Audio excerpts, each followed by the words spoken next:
and then we were going to record last week, but I was sick with the fever that they have in this episode. Yeah, same thing. And then yesterday I was like, I've forgotten everything, so I had to rewatch You it. got sick with the R. Q. With the R. Like Rob. Oh. Your name. Oh, that's why they call it Q? Yeah. My God, you didn't see it in the poster I sent you? No. Oh, now you're gonna what have to poster? Go back and watch. The thumbnail for this video. When did you send that? It's part of the thumbs I sent you. I don't think it was. All right, you continue reading. I'm gonna look because I don't believe it. Nope. Go look. Go look. He's lying. Oh shit! Okay, I'm sorry. He did. Go look at it. Look, the R. Why do I look? That doesn't look. I look like a criminal.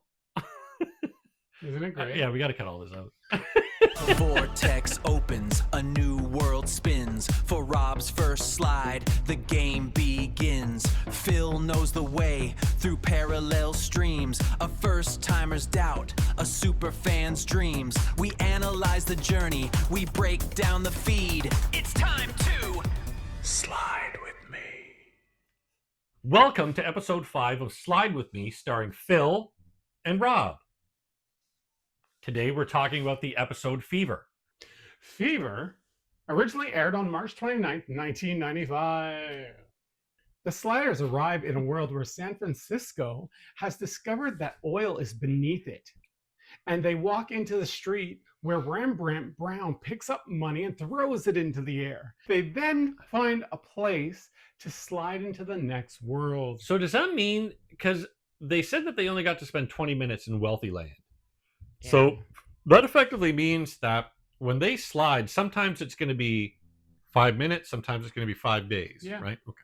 You know what sucks if they arrive and it's like 15 seconds. You're just like, whoa! Right? You're like, oh, what's going on? Oh, shit. Look, I'm rich. There's naked, gorgeous women everywhere gone. Well, even without anything there, like, you just be like... Just a barren wasteland? That's really quick. Why can't you, like, if the world's been destroyed, you just be in the void of space? But it wouldn't be there. It wouldn't count.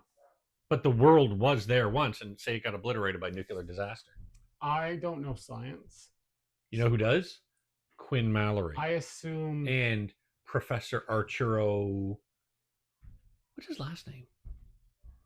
And the stoner dude that comes into the next... Benish. What's the professor's last name? Arturo? Arturo? That's not his last name. Arturo's his first name. Arturo. I didn't think that's something. That's my dog barking. If you can hear that. It's something Arturo. I could have sworn his first name's Arturo. This is trivia. I should know. It'll tell us in your Professor... thing. Arturo Rembrandt. Wade. Another Wade for you to be confused about. The world they arrive in is a place where the California Health Commission, the CHC, is in control of the city, where the people have an obsession with cleanliness. You missed that. They're only in Wealthy Land for 5 minutes, and then they get slid out, and they slide into the place where it's obsessed with cleanliness, and then they almost get hit by a car, and then this guy pulls... No.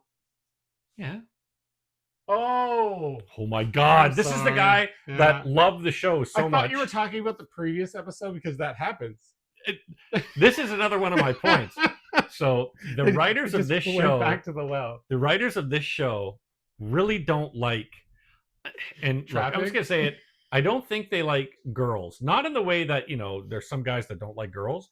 They think girls are yucky and gross because they want to. They are as mean to Wade as they can. 5-year-olds writing for this show. That's what it feels like because they're as mean to Wade as they can possibly be. Fox writers. So some guy's gonna get hit by a car. And Wade's going to get hit by a car, and so the guy pulls her out of the way, or one of the ways. Somebody gets pulled out of the way. Oh no, Quinn saves the guy. That's why. It's Wade. Wade's like, oh my God, thank you, and kisses him. Dude, don't kiss people. Don't land in a random world. I don't think she kissed him. She does kiss him because remember Arturo says this is the type of place where men don't like to kiss pretty ladies. Or don't get kissed by pretty ladies, indeed. He says it. She does kiss him. I remember it. Read your thing, and it'll say that she kissed him. So she kissed him, and then he's like, how could you? I thought I helped you, or something. And I'm like, What's going on? I don't have that here. The point is, they slide into a place where the CHC controls everything. Now, did you hear one thing? So they use a bunch of 90s slang in the show, which is great, right? It's fun seeing the 90s slang come around again. That was dope. Did you ever use the term sack out when you needed to go? What do you think sack out means? Because Quinn says we got to find somewhere to sack out. Never heard of it.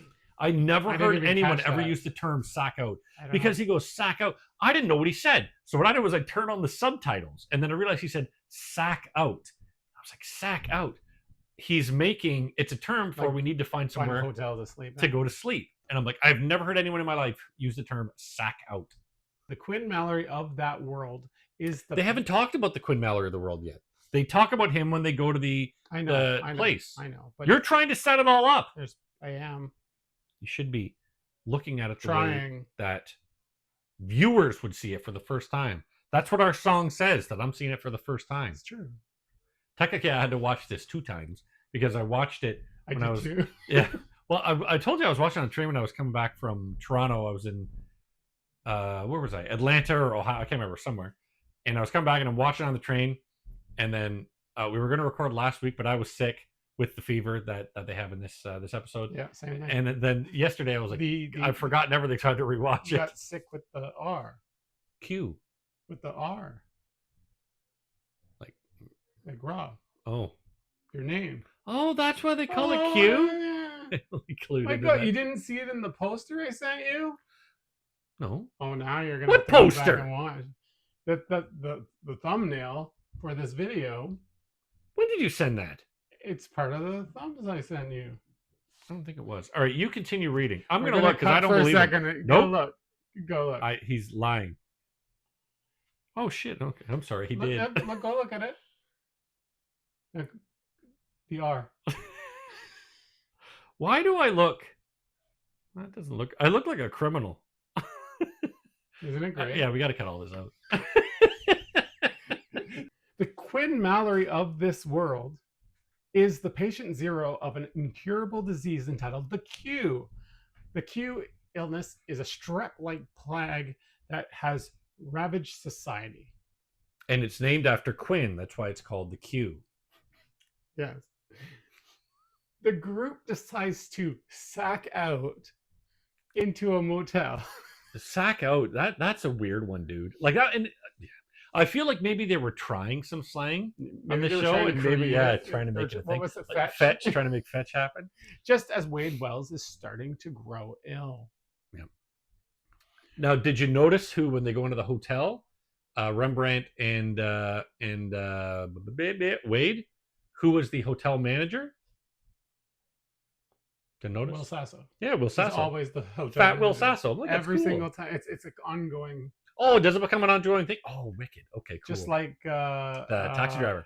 And that's what I put in. I hope the taxi driver becomes. What's the other one that keeps coming back? Taxi driver. Quinn is captured by the CHC enforcers as he and Maximilian Arturo. Maximilian's his first name. There you go. Tried to get some aspirin from a pharmacy, which more closely resembles an alternative health shop. Now, did you notice who the guy that comes and grabs Quinn, who that was? Because you're not a X-Files fan. No, I wouldn't know. You didn't notice. One of the three. It is. It's Langley of the Lone Gunman. Okay, I was just guessing. Arturo escapes to inform Rembrandt that Wade is infected with the Q from a man she kissed, you're right, on the street, who saved her from being run over. So he saved her. She kissed him because she almost got run over, and then he's like, "Oh, how could you do that?" The Q. Indirectly. And also, does it mention the part where they, even before this, they go to get some food, and the one dude's coughing, and remember they're all the burgers are like burgers, the burgers are like vacuum sealed burgers, like McDonald's. I'm like, that's awful, like a vacuum sealed hamburger. Have you ever had a vacuum sealed hamburger? No, I don't know. Are they really a thing? Yeah, I think he's a liar. You could get them at convenience stores. Oh, that's gross. No, I would never want that. You peel open the thing. It's gross. Nope. Wade runs off in a Q-induced delusional state. What else do I have here? These writers think that girls are so icky that when they kiss someone, they have to get sick enough to die because girls are evil and disgusting. It kind of feels like and it's not hate women in the idea that, oh my God, the misogynist pigs. I feel like exactly like you said, they're like 10-year-olds that write this show, and girls are gross. Girls aren't allowed in your fort. Your fort is for boys only. Like, why would you ever want to kiss a girl? That's where cooties come from. Or what did Bart say? Why would you ever want to touch a girl's butt? That's where cooties come from. It feels like these are the people writing this show. They don't like girls. Girls aren't allowed to be in part of the cool club. That's why we give the girl all the bad dialogue. She has to get sick. She has to kiss every boy she meets. She can only be a damsel in distress. She can't do anything else worthwhile. They're like dudes that had just graduated high school or even university that were in like a frat. Yeah. And but it's like, this is my first job. But it's somehow stupider. Not stupider. It's somehow less mature than that. Like, they don't have an animosity or hatred towards women. They have like a fear because girls are gross. They just don't understand girls. I'd say that's even smarter than they these see guys. them and they see girl, but they don't see them as people. Yeah. And they're like, so they're weird and all the bad things happen because of them. That's why everyone else gets a storyline, backstory. Except her. Where's Wade's backstory so far? Yep.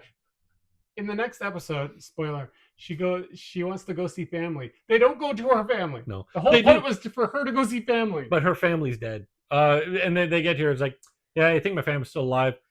Hey, you think she might be upset about her family? Who cares? Let's have a romantic dinner. I'll go into a rant about that. Oh my goodness. That'll be in the next episode. I was going to say, that'll be a first for you to go into a rant and not me. The professor and Rembrandt find Wade as they are surrounded by outcasts who are infected. Ta-da! They are escorted to a safe house where Q-infected people can live out their final days in dignity, as the protection camps are described as worse than a living death. Also, when they see Quinn, like, look, Jerry O'Connell has a lot of hair, and it's a gorgeous mane, so I don't have a problem with it. But when they got to make him a different person, they got to put a wig on him. And because he has so much hair, they got to put a wig on all that hair. And it's a big hair. God damn, there's a lot of hair on that guy. He looked like fucking like Foxy Cleopatra. It was crazy, man. Like the lion in Lion, Beauty and the Beast. Yeah, the Ron Perlman version. Yes. The patient Zero Quinn is in charge. He gets confused when Wade acts like she knows him, and Arturo explains their origin. Yeah. So Quinn also explains what the Q virus is, and they infected him. I don't know why they infected him, but they infected him effectively as a disease, and it turns out that they infected him and let him go kind of town hopping to infect the poor, while the rich can stay in their kind of side of the highway, and like they'll stay on the protected side. And effectively, all the poor people just die.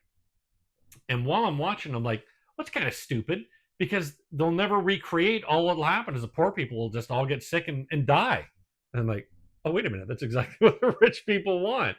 It's a way to basically get rid of all the poor people. I'm like, huh, that's kind of intelligent writing. And I love that the cab driver was back. Because this is, I think, the third time we've seen this cab driver. I didn't realize that Will Sasso's I like that. That'll be fun. Arquin is subjected to painful decontamination process conducted by a confused Dr. Morton and Dr. Stanley, as he has no Q in his system. So the writers of this show were like, girls are gross. Put Wade in 4 sweaters and 10 blankets on top of her. We don't want to see anything of Wade. This Quinn guy, get him as naked as you can this entire episode. I want to see this guy. You got to make him the heart without clothes for the majority of the episode. And it felt very kind of forced when they constantly had him with no clothes on. And I'm like, I get it. This guy's a heartthrob. He's a good looking guy. But I'm like, come on. This is kind of stupid. While Dr. Morton orders him to tell him how he cured himself, he insists that he is from a parallel Earth. This is where Dr. Stanley shows up and says, I don't understand, and maybe you got it. Why did they infect him with the Q? I get that he was supposed to go out and destroy, like, you know what I mean, spread it around the poor population and whatnot. But was that the reason Dr. Stanley infected him with it? Like, what was the purpose of the Q in the first place? That's all new to me, and I've watched this 2-3 times, well, multiple times because I was a kid. But as a kid, and I'm watching these things, I miss so much, even though I've watched them multiple times, because I'm a kid and I have that that part weird, that doesn't really matter. Different understanding. It's even like all the geography and all the kind of not hierarchy, history and government. You know, it doesn't mean when you're a kid, but it means something now. But yeah, I don't get why she infected him in the first place, and then she realizes that, oh, you're not our Quinn, so I'm going to help you escape. Put this biohazard suit on. Rembrandt and Arturo realized that penicillin was never discovered in that world. So the professor attempts to create penicillin. All right. I got a problem with this for 2 reasons. Why is Maximilian Arturo the smartest person he can literally ever? Do anything. He came up, he remembered the Bill of Rights. In the next episode, no spoiler. In the next episode, he spoiled it enough. Does something. And then in this episode, he discovers penicillin. I'm like, come on, give me a break. He's a genius. And now I understand that the show has a timeline. They had a signed timeline. But as soon as he mixes together, oh, here's some, rotten vegetables and some sugar and stuff. And now, well, I guess it's penicillin, so I'll down it because I'm getting sick. I was like, wait a minute. I know penicillin takes some time to make. So I had to ask Google how long it takes. And it says it takes between 10 and 14 days to incubate and make penicillin. And I think he makes it in about an hour. And I'm like, this is dumb. Like, okay, I get it. This is dumb. Rembrandt rescues Quinn from the CHC, who was aided by Dr. Stanley, someone patient Zero Quinn was close to prior to the infection. They were lovers. Yes, Dr. Stanley was shot while she was following Quinn. Would you... If someone asked you, so if you had a girlfriend before your wife, you're like, that was my girlfriend, right? And if say I've had girlfriends, yeah, but before let's say my wife. Before your wife, yeah. But let's say you're walking through it. Oh, you start. Oh yeah, how you doing? Oh, I'm seeing your friend. And then I was like, oh, who's that? You're like, it's a girl I used to date or previous girlfriend or ex-girlfriend or whatever, right? Would you ever say, oh, that was my lover from a while ago? No, I would never say lover. And the way that he just goes, we were lovers. You're like, well, okay. Maybe that's all they were. Like you could have. Yeah. Oh, I would say girlfriend. Yeah, or I'd say girlfriend. I would feel. Friend? I would say friend with benefit. That's how I'd introduce them. Oh yeah, that was my friend. That's essentially what you're saying. But that's what I mean. That's I would, especially to a relative stranger. That's I wouldn't be like I banged once or twice. Yeah, she got me out of the. I feel like that's jam. Oddly too personal by getting her into a jam. You know what I'm saying? But I feel like it's oddly too personal to say that rather than we were girlfriend, boyfriend. We were a couple. They could have said we were a couple. I intimate that thing. We had a fling. Yeah, we had a fling. There you are. Yeah, I don't think fling was a thing back then. Maybe we sacked out together. I got my sack out together. He did get his sack out if they were lovers. We could have done it without. That's true. You leave it tucked. What? Leave it tucked. Jesus Christ. What kind of program is this? Also, I love when they do these like big dramatic arcs with a certain character, and then it's like time to go, and we just shoot them. Right? Like, why couldn't she have gone and met other Quinn? It's like they plan all this stuff, like all this writing and history to get to a certain point, and then they drop everything for a second in a heartbeat. Like, yep. But do you think Dr. Stanley would have been killed if Dr. Stanley was a dude? I feel like because they hate girls so much, they're like, kill her. No, they'd have them kiss at the end. While she's dying, they kiss, and then she dies. Professor Arturo tests the rudimentary antibiotic he created, and it works. What a surprise! It does. Wouldn't it be funny if it just died? If that killed him? Oh well, let's go slide. And then I did like it everywhere that they bring up the point that Rembrandt's like, fuck it, let's just slide in the next thing and get penicillin on the next one. He goes, we can't, because then she'll be patient 0 if we go to a new place. And I was like, Yeah, smart. Who knows? Some of the writing in this show is really intelligent, and some of it is made by 10-year-old boys that think girls have cooties. And this is a problem with time travel. Not 10. It's not time travel. Not 10-year-old boys with cooties, but the fact that if you went back into like paleontologic area, Yep. Dinosaur areas. Who knows what kind of bacteria and stuff would be there, or what you would bring back. And that's exactly what happens, because she comes from another world. That's why this Q virus hit her so hard, and she was getting sick so fast. He provides Wade and the other sliders with the antibiotic as well. Just as he finishes explaining how to use it, the CHC finds the safe house and searches for Quinn. The patient 0 Quinn. Either one, yeah. Really, they're after whichever one they find. Also, first. they did have a scene where Quinn and Quinn got to walk around each other. This was better CG than the very first episode. I think it was because the vortex, the portal that was open around the other Quinns, that's what made that one really shit. But this one looked pretty good, except they really weren't good at getting their eye lines right, because they're like right like this from each other. And when Quinn is delivering something and other Quinn's got to look at him, so Quinn is right here, other Quinn looks at him like, and you're like, dude, you gotta turn, he's over here, like he's not fucking there. Someone should have told him Quinn's gonna be right there. But they don't have that post process, Yeah, that's what I mean. Like post checking. That definitely improved. As the timer ticks towards 0, patient 0 appears to distract the CHC. He intends to stand against their repressive regime by sharing the cure, preventing the CHC from controlling its supply. Oh, right. And that's the end. Then they leave. The next world the sliders arrive in, they are about to be attacked by cannibals. That was pretty good. Where Quinn's like, or Wade is sleeping, and he comes in and he goes, Indy, is she awake yet? He goes, nah, we're letting her relax. Have you told her about the cannibals? And I was like... And they like peer out the thing. And then you're like wondering, like, okay, they've got the tent, they're all set up, she's sleeping, and you're worried about the cannibals? Well, I guess we don't have the story for this one, because this should have been an episode. But it wasn't. But it was a cute little stinger. I thought it was funny. Definitely not one of my favorites. Better than Summer of Love. Summer of Love is still bottom for me. Fever was an adequate episode, but still not up at the top. A little oops in this episode. After the sliders enter Faye's restaurant, which is the restaurant where they have the vacuum hamburgers. While approaching their table, a crew member walks into the shot and is visible behind the counter. When the crew member realizes that he is in the shot, he very quickly ducks behind the counter. Oh, I didn't notice. Oh, they're right there. It's right here. Here, I'll watch it with everyone. It's already done. All right, play it again. Okay.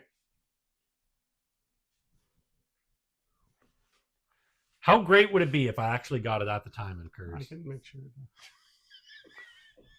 You know what? Have it happen, and then there's a 5-second delay, and then I'm like, wow. It's like not on the screen at all. It's like nothing. Sesame Street. I'm sure the Grouch pops out of his video. His thing, and I'm like, oh.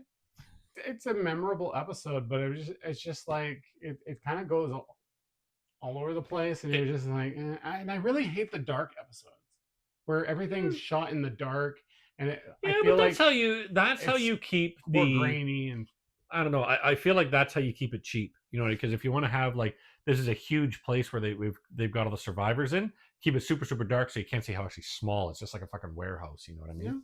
Yeah, I thought it was, you know, with this show it's very what's the right word? It's very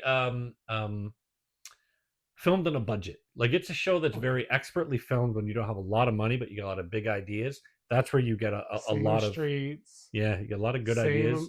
Same guys from the X-Files, same basement, same warehouses. Hotel. Yeah. So I wouldn't, like I said, not at the top, but not at the bottom. Summer of Love is still the bottom. If you like this episode, please watch our other episodes. Not 1 and 2, because the quality's bad in those ones. Yes, Phil screwed them all up. None of it was my fault. It was the reflection. Mm-hmm. Stupid light. But yeah, come and insult us at slidewithme.online. Send us messages, send us hate mail, send us why you think Sliders is good. Send us stuff that you liked about this show. This was what you should make this small. How you make little things for Instagram. Send us messages at Slide With Me Online about stuff that you remember or liked about the show. Because I have 2 friends of mine reaching out to me on Instagram saying, "Oh my God, I remember that Slider show. That's great." And I'm not going to say their names because maybe they don't want anyone to know that they're associated with me. Robert and Dylan. That's right, Robert and Dylan. You know somebody named Dylan? No. And neither do I. It's your friend. Yeah, sorry, my friend Dylan, who I know.